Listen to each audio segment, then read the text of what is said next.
To the topic maths classes. Hope आपने last video देख ली होगी जहाँ पे हमने मिडिल टर्म और first negative term of AP को देखा था। ठीक, वहां से भी कभी कभी क्वेश्चन आ जाता है और वो यूजफुल भी है। ठीक है बेटा, आज हम लोग क्या पढ़ने वाले हैं, एक टॉपिक और भी होता है selection of terms in an AP. इस पे भी क्वेश्चंस कभी कभी पूछ लेता है सीबीएसई, तो ये भी कवर करना जरूरी है। फिर इसके बाद हम sum of first and terms AP का स्टार्ट करेंगे, जो कि ज्यादा इंपॉर्टेंट है। ठीक है बेटा, लेकिन this is also equally important because you never know ना कब क्या आ जाए। ठीक है बेटा जी, of course. And one more thing, if you are liking the channel please do share this with your friends. ठीक है बेटा, तो चलिए अपनी वीडियो क्वालिटी को 720 पिक्सल पे सेट कीजिए एंड लेट्स सी कि हम कैसे टर्म्स को सिलेक्ट करते हैं। ठीक है, तो the topic is selection of terms in AP. अभी जब हम इसकी क्वेश्चन करेंगे तो आपको समझ आ जाएगा कि हमें क्या करना है इसमें बेसिकली। तो अगर कभी क्वेश्चन में आपको 3 टर्म्स गिवन होंगी, हाँ जी, तो आप उसको कैसे सिलेक्ट करोगे। देखो, ये यूज का होंगी टर्म्स का सिलेक्शन। आपको जब क्वेश्चन के अंदर सम ऑफ टर्म्स पता होगा, the sum of first 3 terms of an AP. ठीक है, इस तरीके से अभी जब क्वेश्चन करोगे तो आपको क्लियर हो जाएगा। सिर्फ अभी आप ये देखिए कि अगर 3 टर्म्स होंगी तो हम कैसे सिलेक्ट करते हैं। हम जो सिलेक्ट करते हैं A minus D, A and A plus D. इस तरीके से हम तीनों टर्म्स को 3 टर्म्स को सिलेक्ट करेंगे। समझ आया बेटा। और या तो इसमें 3 टर्म्स पे क्वेश्चन आते हैं या फिर इसमें 4 टर्म्स पे क्वेश्चन आते हैं। तो if you have to select 4 terms, तो आप कैसे सिलेक्ट करोगे। 4 टर्म्स के लिए आपको सिलेक्ट करना है a minus 3d, a minus d and then a plus d और a प्लस 3d। ठीक है बेटा जी, तो इस तरीके से आप टर्म्स को सिलेक्ट करोगे, राइट। तो अगर 3 टर्म्स है तो a माइनस डी आपने चूज करना है, a and a plus D and then a minus 3d, a minus D, a plus D and a plus 3d। और इस तरीके से आप उसको लिखोगे इसी ऑर्डर में। ठीक है बेटा जी, तो यही आपका कॉन्सेप्ट है और इस पे बेस्ड अभी हम क्वेश्चन करने वाले हैं। ठीक है बेटा, अगेन 3 टर्म्स होंगी तो a minus D, a plus D and 4 terms होंगी तो a minus 3d, a minus D, a plus D and a plus 3d। ठीक है बेटा जी, तो चलिए आप देखते हैं क्वेश्चन जहां हम इसको यूज करेंगे। ठीक है बेटा, देखो बेटा ये क्वेश्चन लिया मैंने, राइट। क्या क्वेश्चन है आपका, the sum of 3 terms of an AP. Sum of 3 terms. ठीक है, तो ये जो भी हम सिलेक्शन ऑफ टर्म्स करते हैं वो हम तभी यूज करते हैं जब हमें सम ऑफ टर्म्स तो गिवन हो गई, 3 टर्म्स का सम गिवन होगा या फिर 4 टर्म्स का सम गिवन होगा। ठीक है बेटा, तो जब सम अवेलेबल होगा तभी यूज करना है और फिर जो कंडीशन दी जाएगी हम अकॉर्डिंगली यूज कर लेंगे। ठीक है बेटा जी, तो क्वेश्चन है हमारा, the sum of 3 terms of an AP is 33 if the product of the first and the third term exceeds the second term by 29, find the AP। ठीक है जी, तो चलिए सबसे पहले आप क्या लिखोगे, let 3 terms be, let 3 terms be। अभी मैंने बताया था आपको कैसे सिलेक्ट करेंगे हम लोग, a minus D, a and a plus D. अगर 3 टर्म्स आएंगी तो हम यही सिलेक्ट करेंगे, a माइनस डी हो गया, a and then a plus d. अब हमें क्या दिया हुआ है, उन तीनों का सम कितना दिया हुआ है हमें, सम इज व्हाट 33। ये हमें गिवन है बेटा, हाँ जी। और जो सम गिवन होगा इट इज, और अगर 3 टर्म्स है तो वो हमेशा 3 का मल्टीपल ही होता है। ठीक है बेटा, राइट। तो अभी सम के लिए अगर हम लिखेंगे तो टर्म्स हमारी क्या है, ये हो गई हमारी a minus d, then we have a plus और a प्लस डी। ये तीनों टर्म्स का हमें सम फाइंड करना है। First is this, second is this, third is this. ठीक है बेटा, तो we have this equals to 33, right. तो नाउ यू कैन सी यहाँ हमारा क्या होगा, डी से डी कैंसिल हो जाएगा और ये a प्लस वो क्या, a 3 टाइम्स ऐड हो रहा है, तो this will become 3a is equals to 33। ठीक है बेटा जी, राइट। अब जो आप ये सिलेक्शन ऑफ टर्म्स करते हो ना, इसमें एक ही वैल्यू डायरेक्टली आ जाती है क्योंकि आपको सम हमेशा गिवन ही होगा, तो ए आपको ऐसे ही मिल जाएगा। तो ए की वैल्यू कितनी आ जाएगी, 33/3 इक्वल्स टू ए की वैल्यू आ गई हमारी 11।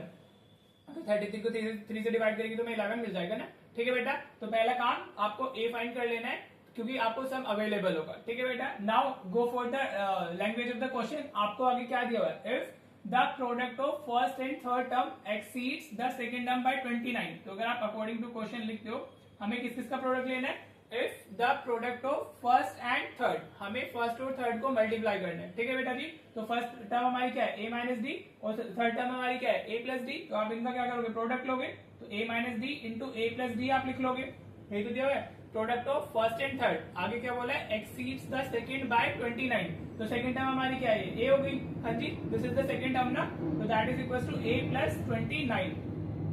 ठीक है बेटा, ये हमारा जो product of first and third है दैट एक्सीड्स का मतलब होता है मोर देन। ठीक है बेटा, उससे ज्यादा होना, तो इनकी प्रोडक्ट से मतलब सेकंड टर्म से वो 29 ज्यादा है। ठीक है बेटा जी, नाउ ये a minus D, a plus d, ये किसका फॉर्मूला होता है, a square minus d square का फॉर्मूला हो गया। ठीक है बेटा, ये किसका फॉर्मूला हो गया हमारा, a square minus d square. ये आइडेंटिटी होती है ना, a square minus b square क्या होता है, a plus b a minus b. वैसे ही आप a minus D, a plus d को क्या लिख सकते हो, a square minus d square लिख सकते हो। ठीक है बेटा, तो ये क्या है हमारा a प्लस 29, राइट बेटा जी।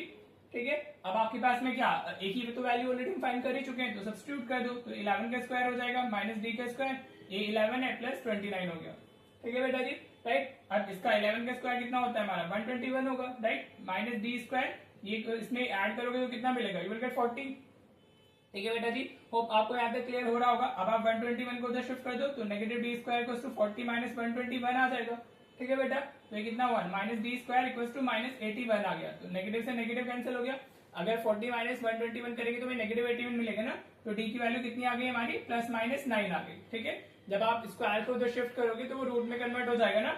अब तो आप डी की वैल्यू, अगर इसको हम कैसे लिख सकते हैं, प्लस माइनस ऑफ रूट 81, तो डी की वैल्यू कितनी आ जाएगी, प्लस माइनस हमारी क्या आ जाएगी, 9 आ जाएगी। ठीक है, तो इसमें एक बार आप डी पॉजिटिव लोगे, एक बार नेगेटिव लोगे, लेकिन उस पर टर्म्स में कोई इशू नहीं आता है। ठीक है बेटा जी, तो हम क्या करेंगे, अब हमें देखो ये ए है और ये डी है, तो अब हमें क्या करना है, अपनी टर्म्स को फाइंड करना है। We need to find the AP ना। कभी वो बोलते हैं फाइंड द टर्म्स, कभी बोलते हैं एपी। तो कुछ नहीं करना है, टर्म्स फाइंड करके उसके आगे अगर एपी बोले तो डॉट डॉट डॉट लगा देंगे, और अगर सिर्फ टर्म्स पूछिए तो हम टर्म्स फाइंड कर देंगे। ठीक है बेटा, तो अभी हमारी टर्म्स क्या हो जाएंगी, व्हेन हमारा ए कितना है 11 एंड डी इक्वल्स टू 9। ठीक है बेटा, a equals to 11 and d equals to 9, तो हमारी टर्म्स क्या होंगी, you can write terms are, हाँ जी। अब देखो क्या क्या होगी, सबसे पहले आएगी a माइनस डी, तो वो कितनी हो गई हमारी, दैट इज व्हाट 11 माइनस 9, तो वो हमारी क्या आ गई 2 आ गई। नेक्स्ट तो a ही होती है, तो a की वैल्यू 11 ही है, और फिर क्या होगी हमारी a प्लस b होगी, तो that will be what 11 plus हमारा 9, तो ये कितनी हो जाएगी 20 हो जाएगी। ठीक है बेटा, टर्म्स में मिल गई। देखो जब आप इसको डी को नेगेटिव लोगे तो इनका सिर्फ ऑर्डर चेंज होता है, तो 20 11 2 ऐसे हो जाएगा। ठीक है बेटा जी, तो हमारी एपी क्या होगी, एपी इज हमारा फर्स्ट टर्म हमारी 2 आई है, then we have 11 and then we have 20, तो एपी के लिए हम क्या करके लिख देंगे, डॉट डॉट करके लिख देंगे। So this will be your answer.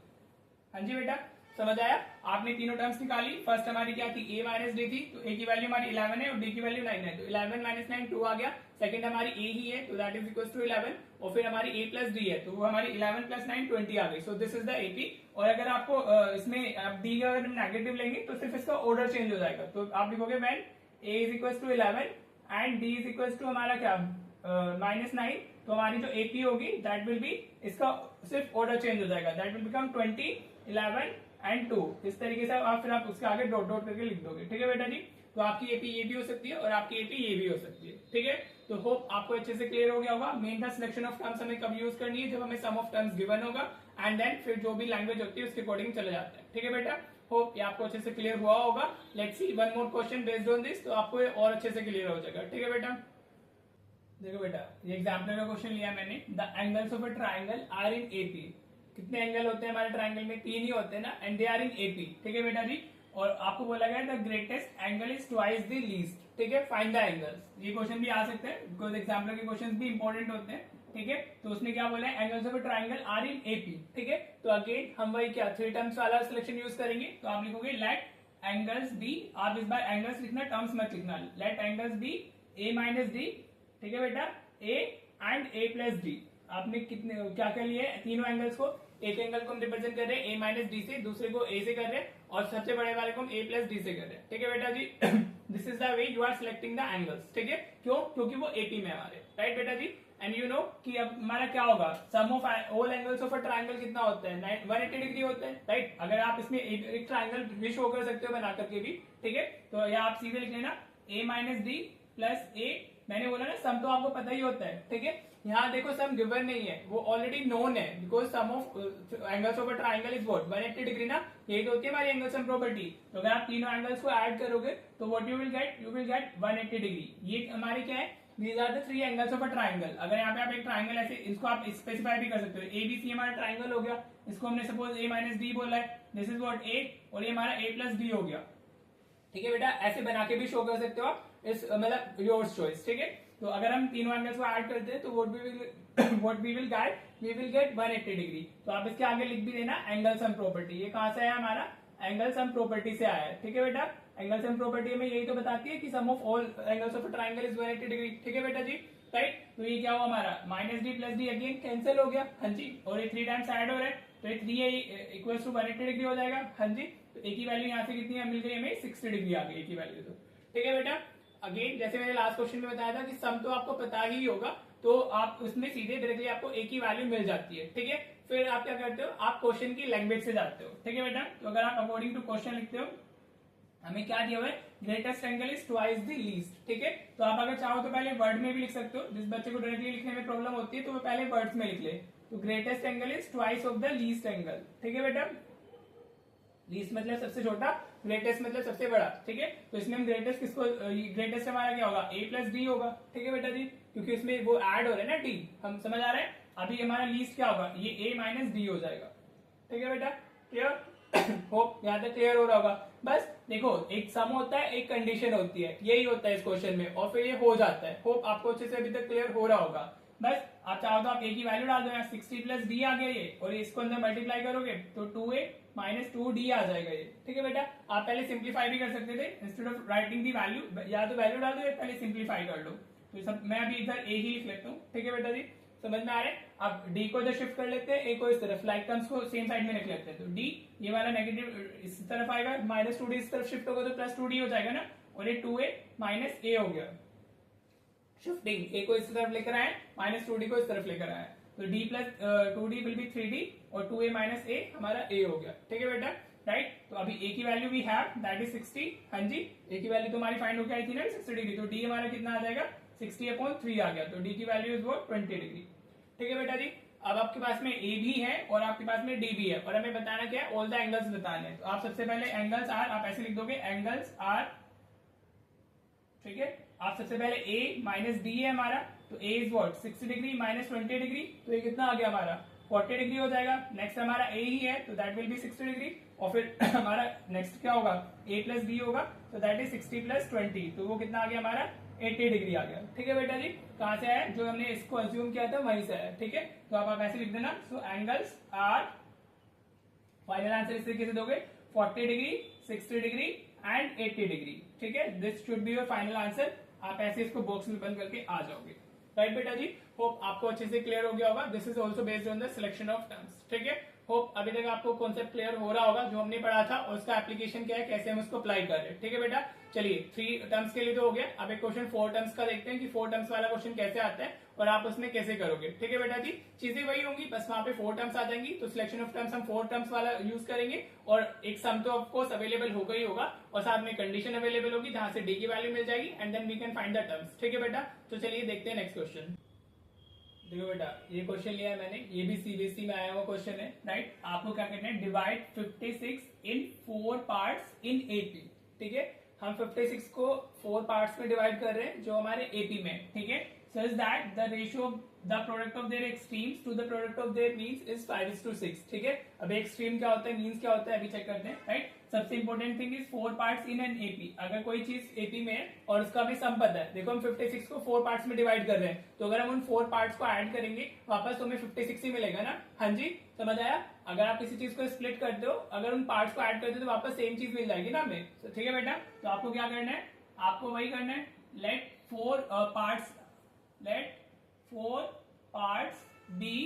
अभी हमने क्या लिया देखा था, हम कैसे सिलेक्ट करेंगे, a minus 3d, then will be writing a minus d. हाँ जी, ये मैंने भी स्टार्टिंग ऑफ वीडियो में बताया थी ना, जब कॉन्सेप्ट पढ़ रहे थे हम लोग, तो a प्लस 3d, ये हो गए हमारे 4 पार्ट्स हो गए। ठीक है बेटा जी, हमें 56 को 4 पार्ट्स में डिवाइड करना है जो हमारे एपी में है, और अगर एपी में 4 टर्म्स होती है तो वी सिलेक्ट इन दिस वे।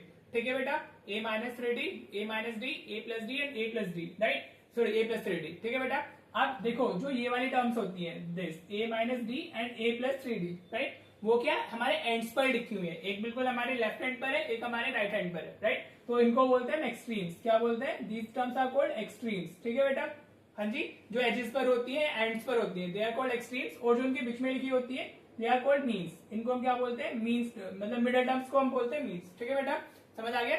ये हमारी जो एजेस पर है दे आर कॉल्ड एक्सट्रीम्स, और जो उनके मिड में होती है वो हम बोलते हैं उनको मिडिल टर्म्स। ठीक है बेटा जी, मिडिल टर्म्स या मीन्स। राइट, चलिए अब अगर हम देखें तो हमें क्या, हमारे जो 4 पार्ट्स हैं, हम किसको स्प्लिट कर रहे हैं, वी आर स्प्लिटिंग द 56 ना, तो अगर हम उनको ऐड करेंगे तो वी गेट 56 बैक। ठीक है बेटा, तो हम क्या लिखेंगे, a minus 3d plus a minus D plus a plus D plus a plus 3d is equal to what, 56 हो गया हमारा। ठीक है बेटा, हमने 56 को इन 4 पार्ट्स में डिवाइड किया, तो अगर हम इनको ऐड करेंगे तो वी गेट बैक 56 ना। हाँ जी बेटा, राइट, तो अब देखो यहाँ से हमारा minus 3d plus 3d cancel, minus D plus D cancel हो गया। ठीक है, हम इस तरीके से अपनी टर्म्स का सिलेक्शन करते हैं कि जो फर्स्ट वाला डी होता है वो सम से निकल ही जाता है, ठीक है बेटा, and we get the value of it directly, ठीक है बेटा। ऐसे ही हम 3 टर्म्स में कर रहे थे, ऐसे ही 4 टर्म्स में भी हमें सेम ही करना है, राइट। नाउ हमारे पास में 4 जो ए है दैट इज हमारा 4 टाइम्स ऐड हो रहा है वो, ठीक है बेटा। तो एक इसको हम क्या लिख सकते हैं, 4a is equal to what 56 आ जाएगा हमारा, ठीक है बेटा, क्लियर हो रहा है। तो ए की वैल्यू कितनी आ जाएगी यहाँ से हमारी, ए विल बी 56 डिवाइडेड बाय 4, तो ए की वैल्यू आ गई हमारी 14 आ गई, ठीक है बेटा, ए की वैल्यू मिल गई है। अब हमारा नेक्स्ट जो वर्क है, हमें नेक्स्ट टास्क हमारा क्या है, वो हमारा नेक्स्ट टास्क है डी की वैल्यू फाइंड करना, और वो उस कंडीशन से आती है जो क्वेश्चन में दी होती है, राइट। तो उसमें क्या दिया हुआ है, देखो रेशियो दिया हुआ है किसका, product of their extremes to the product of their means, समझ आ रहा है बेटा।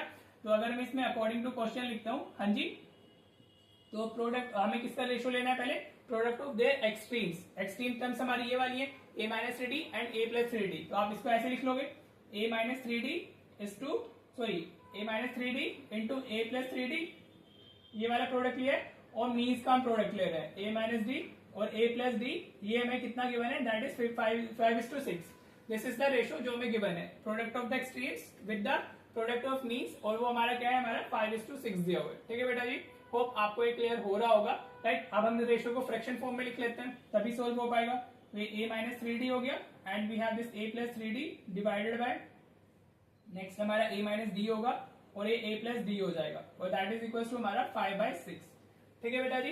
पहले इसको सिंप्लीफाई करेंगे, फिर बाद में a की वैल्यू पुट करके d की वैल्यू फाइंड कर लेंगे, राइट। तो अभी अगेन ये a minus 3d a plus 3d, तो इसमें a square minus b square की आइडेंटिटी लग जाएगी, तो ये क्या हो जाएगा हमारा this will be a square minus 3d का होल स्क्वायर हो जाएगा, ठीक है बेटा।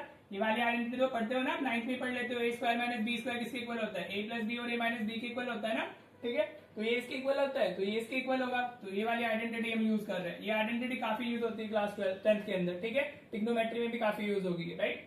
तो अभी a का स्क्वायर हो गया, और ऊपर हमारा a minus 3d a plus 3d लिखा हुआ है, तो 3d का स्क्वायर हो गया, नीचे तो a square minus d square ही हो जाएगा डायरेक्टली, तो दैट इज इक्वल टू 5/6, ठीक है बेटा।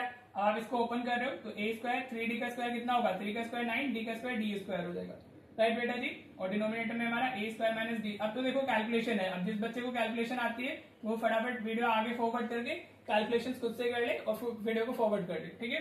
नाउ क्रॉस मल्टीप्लीकेशन आपने करना है, हाँ जी, तो ये 6 आ जाएगा इससे बाहर, तो a square minus 9 d square हो जाएगा, और इधर 5 जाएगा हमारा, a square minus d square आ गया, ठीक है बेटा।